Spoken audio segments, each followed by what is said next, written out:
joining me. If it's your first time on this channel, please do subscribe. We have a lot of fun on this channel. We talk about a variety of things: business, lifestyle, relationships, but mostly we just talk about leveling up and getting your life all the way together. I think that's really, really important for all my queens out there and all my kings as well, so the guys who are watching. So today I want to talk about self-care, because I feel like self-care is one of those notions that has sort of a really funny rap. When we think about self-care, we think about going to the gym, not going to the gym, so we think about going to the spa. Yes, going to the spa, taking a bubble bath, lighting a candle, just, taking care of ourselves, pampering and all of that, which is all very well and good. I, for one, am a huge proponent of going to the spa, but I think that self-care is way, way, way more than that, and that we're doing ourselves a disservice if we don't actually take the time to sit down and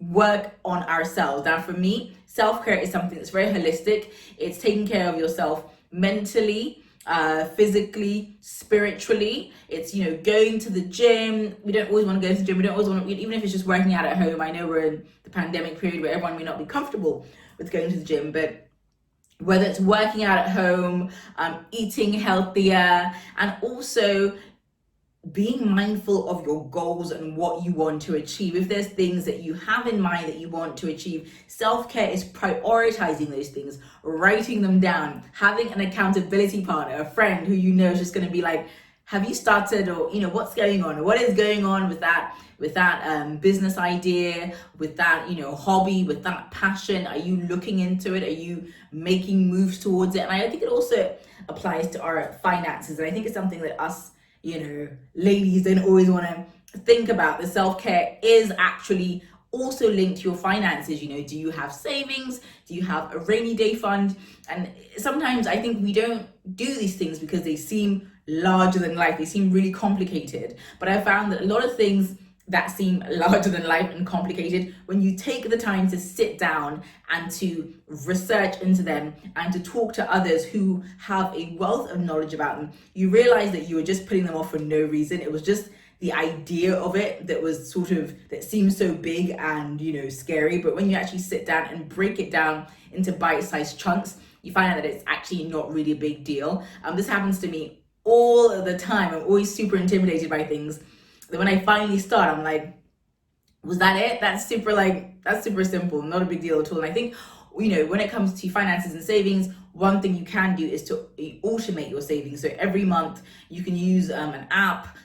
This is not sponsored, but like PiggyVest, one of those apps that takes a certain amount of money from your bank account every single month and saves it automatically for you. That way you don't have to manually do it. You don't have to think about, setting a reminder. It's done, it's dusted. You can set it for, any day in the month, maybe when you're getting paid. Just, set it so 20% or whatever you can afford of your overall pay comes out of your bank account. That way it's done and dusted and you're good. And I also think that, investing in your spirituality, reading your Bible, not just even reading your Bible, beyond that, doing courses to get closer to God. There's so many of them out there. There's Experiencing God. There's a couple, I can't remember all their names, but there's so many of them out there. Just investing in your spirituality, whether you're a Muslim or a Christian or any other religion, just making the time and effort. I feel like these things are not, like I said, the bubble bath where you're sitting there drifting, but once you've made that effort and taken those first steps, you'll just realize that you feel so much better about yourself. You feel so, I don't know, you just like you're moving forward, you're more balanced. And even in terms of mental health as well, something I want to discuss, because people think about mental health again in very dramatic terms, like, someone, having some dramatic episode, but it's not always that way. And I feel like taking care of your mental health is another way that you can, ensure that you're in the best place possible, whether that means, talking to a close friend if you're going through something, or even seeking professional help like a therapist. That's actually another way you can invest in yourself and ensure that you're taking care of you. You guys, it's the best feeling. It's the best feeling to take care of yourself, but I think it does require effort. I don't think it's always this like just laying in bed floating. No, sometimes it's actually putting a mirror up to yourself and thinking, okay, what is really going on with me? What do I need to work on? And if you feel if you feel you can't be honest with yourself, maybe you can journal. I feel like journaling is an amazing thing. You can write down your thoughts, write down your emotions, maybe do it for a week or two. And when you read back, you may see, some things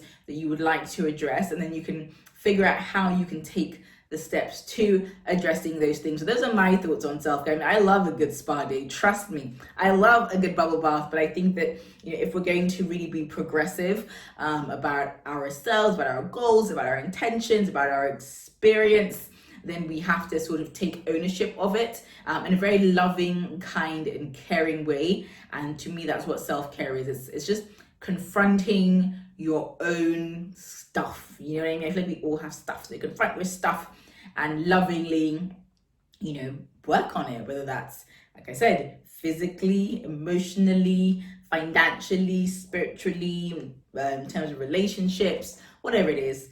Confronting your stuff and working on it, I feel, is one of the best forms of self-care. All right, guys, that's it from me for this episode. Let me know what you think of my thoughts on self-care. Do you have the same thoughts on self-care, or are you just like, no, to me self-care is and always will be getting my lashes done and going to the spa? It can't get any deeper.